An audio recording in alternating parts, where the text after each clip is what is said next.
Salam sejahtera bagi kita semua. Perkenalkan, saya Susana Nina Karina, berunit kerja di Dinas Komunikasi dan Informatika Kota Tebing Tinggi, golongan 2, profesi sebagai penata liputan. Ini merupakan tugas kedua, agenda kedua di Latsar CPNS tahun 2020 dengan pengampu materi Ibu Yamnur Mahlia SSTM Kes.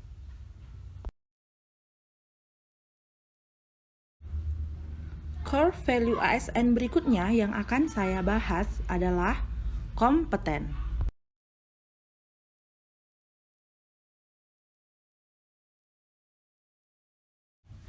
Sebelum lebih lanjut membahas tentang kompeten, kita akan membahas tentang tantangan lingkungan strategis. Situasi saat ini dengan cirinya yang disebut dengan VUCA World, yaitu dunia yang penuh gejolak atau volatility, disertai penuh ketidakpastian atau uncertainty. Demikian halnya situasi saling berkaitan dan saling mempengaruhi atau complexity, serta ambiguitas atau ambiguity. Faktor VUCA menuntut ekosistem organisasi terintegrasi dengan berbasis pada kombinasi kemampuan teknikal dan generik, di mana setiap ASN dapat beradaptasi dengan dinamika perubahan lingkungan dan tuntutan masa depan pekerjaan. Sementara itu, dalam konteks peran pelayanan publik, ia banyak bergeser orientasinya, di mana pentingnya pelibatan masyarakat dalam penentuan kebutuhan kebijakan dan pelayanan publik. Antara lain, pelibatan masyarakat dalam proses penentuan kebijakan dan layanan publik telah menjadi orientasi penyelenggaraan pemerintah saat ini. Pada sisi lain, implikasi VUCA menuntut diantaranya penyesuaian proses bisnis, karakter, dan tuntutan keadaan baru. Berdasarkan dinamika global atau VUCA dan adanya tren keahlian baru, perlunya pemuktahiran keahlian ASN yang relevan dengan orientasi pembangunan nasional dan aparatur. Demikian halnya untuk mendukung pemuktahiran keahlian ASN yang lebih dinamis, diperlukan pendekatan pengembangan yang lebih adaptif dan mudah diakses secara lebih luas oleh seluruh elemen ASN. Selanjutnya, disrupsi teknologi. Adaptasi terhadap keahlian baru perlu dilakukan setiap waktu. Kecenderungan kemampuan memanfaatkan kemajuan teknologi informasi dalam meningkatkan kinerja organisasi lebih lambat dibanding dengan tawaran perubahan teknologi itu sendiri. Perubahan teknologi informasi bergerak lebih cepat dibandingkan dengan kemampuan banyak pihak dalam memanfaatkan kemajuan teknologi untuk meningkatkan produktivitas organisasi. Secara implisit, perlunya penguatan kompetensi secara luas yang memungkinkan setiap pegawai dapat memutakhirkan kompetensi, baik secara individu maupun secara kolektif organisasi. Akuisisi sejumlah kompetensi dalam standar kompetensi ASN diperlukan, yang memungkinkan tumbuhnya perilaku dan kompetensi ASN yang adaptif terhadap dinamika lingkungannya.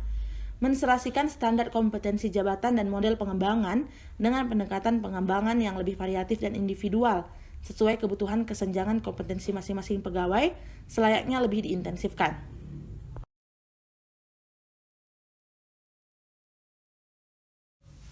Terdapat 8 karakteristik yang dianggap relevan bagi ASN dalam menghadapi tuntutan pekerjaan saat ini dan ke depannya.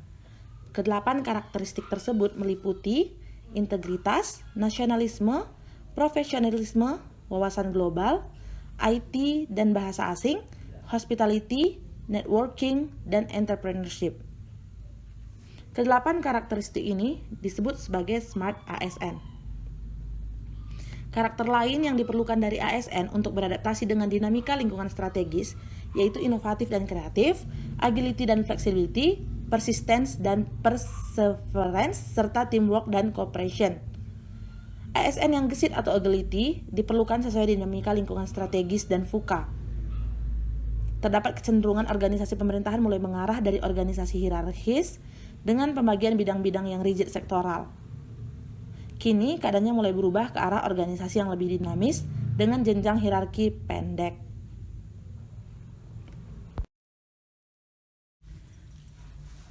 Saat ini kita beralih ke kompetensi. Kompetensi merupakan perpaduan aspek pengetahuan atau knowledge, tampilan atau skill, dan sikap atau attitude yang terindikasikan dalam kemampuan dan perilaku seseorang sesuai tuntutan pekerjaan. Pengertian yang sama juga digunakan dalam konteks ASN. Kompetensi adalah deskripsi pengetahuan, keterampilan, dan perilaku yang diperlukan dalam melaksanakan tugas jabatan. Sesuai Peraturan Menteri PAN-RB Nomor 38 Tahun 2017 tentang Standar Kompetensi ASN, kompetensi meliputi pertama, kompetensi teknis. Kompetensi teknis adalah pengetahuan, keterampilan, dan sikap atau perilaku yang dapat diamati, diukur, dan dikembangkan yang spesifik berkaitan dengan bidang teknis jabatan. Kedua, kompetensi manajerial, yaitu pengetahuan, keterampilan, dan sikap atau perilaku yang dapat diamati, diukur, dikembangkan untuk memimpin dan mengelola unit organisasi. Ketiga, kompetensi sosial kultural, yaitu pengetahuan, keterampilan, dan sikap atau perilaku yang dapat diamati, diukur, dan dikembangkan terkait dengan pengalaman berinteraksi dengan masyarakat majemuk dalam hal agama, suku dan budaya, perilaku, wawasan kebangsaan, etika, nilai-nilai, moral, emosi dan prinsip yang harus dipenuhi setiap pemegang jabatan untuk memperoleh hasil kerja sesuai dengan peran, fungsi, dan jabatan.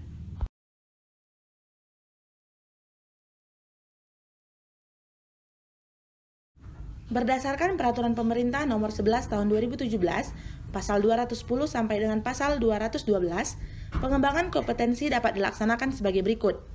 Mandiri oleh internal instansi pemerintah yang bersangkutan, bersama dengan instansi pemerintah lain yang memiliki akreditasi untuk melaksanakan pengembangan kompetensi tertentu, dan bersama dengan lembaga pengembangan kompetensi yang independen.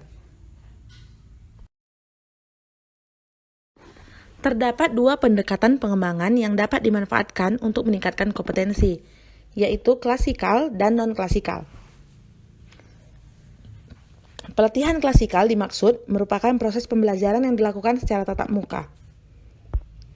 Optimalisasi hak akses pengembangan kompetensi dapat dilakukan dengan pendekatan pelatihan non-klasikal, diantaranya e-learning, job enrichment, dan job enlargement, termasuk coaching dan mentoring.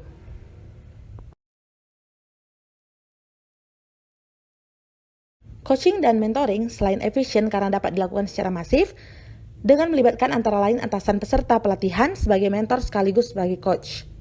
Selain itu, coaching dan mentoring juga penting terkait beberapa hal, yaitu meningkatkan kinerja individu dan kinerja organisasi, membangun komitmen dan motivasi yang lebih tinggi, menumbuhkan kesadaran dan refleksi diri dalam pengembangan potensi diri, menumbuhkan kemampuan kepemimpinan yang lebih baik, membuat proses manajemen perubahan yang lebih baik, memperbaiki komunikasi dan hubungan antara atasan dan bawahan, mengimplementasikan keterampilan yang lebih baik, dan menumbuhkan budaya kerja yang lebih terbuka dan produktif.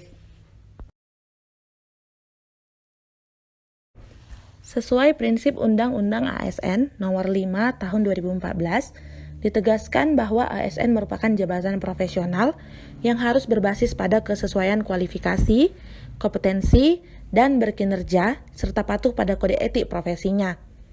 Sebagaimana diuraikan dalam penjelasan Peraturan Pemerintah Nomor 30 Tahun 2019 tentang penilaian kinerja PNS, bahwa salah satu pertimbangan pembentukan Undang-Undang Nomor 5 Tahun 2014 tentang Aparatur Sipil Negara, yang selanjutnya disingkat Undang-Undang ASN, adalah untuk mewujudkan ASN profesional, kompeten, dan kompetitif sebagai bagian dari reformasi birokrasi. ASN sebagai profesi memiliki kewajiban mengelola dan mengembangkan dirinya dan wajib mempertanggungjawabkannya dan menerapkan prinsip merit dalam pelaksanaan manajemen ASN. Selanjutnya, dalam bagian penjelasan Permen PAN-RB Nomor 8 Tahun 2021 tanggal 17 Maret tahun 2021 tentang manajemen kinerja, antara lain dijelaskan bahwa penilaian kinerja dapat dilakukan secara adil dan objektif sehingga dapat memotivasi pegawai untuk bekerja lebih baik, meningkatkan kualitas dan kompetensi pegawai, membangun kebersamaan dan kohesivitas pegawai dalam pencapaian tujuan dan sasaran pemerintah, dan hasilnya dapat digunakan sebagai dasar penentuan tindak lanjut penilaian kinerja yang tepat. Dalam kaitan relevansi kode etik profesi ASN dengan kinerja ASN, dapat diperhatikan dalam latar belakang dirumuskannya kode etik ASN yang disebut dengan berakhlak. Dalam surat edaran tersebut antara lain dijelaskan bahwa untuk penguatan budaya kerja sebagai salah satu strategi transformasi pengelolaan ASN menuju pemerintahan berkelas dunia, serta untuk melaksanakan pasal 4 tentang nilai dasar dan pasal 5 tentang kode etik dan kode perilaku dalam Undang-Undang Nomor 5 Tahun 2014 tentang ASN, diperlukan keseragaman nilai-nilai dasar ASN. Terkait dengan perwujudan kompetensi ASN dapat diperhatikan dalam Surat Edaran Menteri Pan-RB Nomor 20 Tahun 2021 dalam poin 4, antara lain disebutkan bahwa panduan perilaku atau kode etik kompeten yaitu pertama, meningkatkan kompetensi diri untuk menjawab tantangan yang selalu berubah. Kedua, membantu orang lain belajar. Dan yang ketiga, melaksanakan tugas dengan kualitas terbaik. Berikut merupakan penerapan core value kompeten.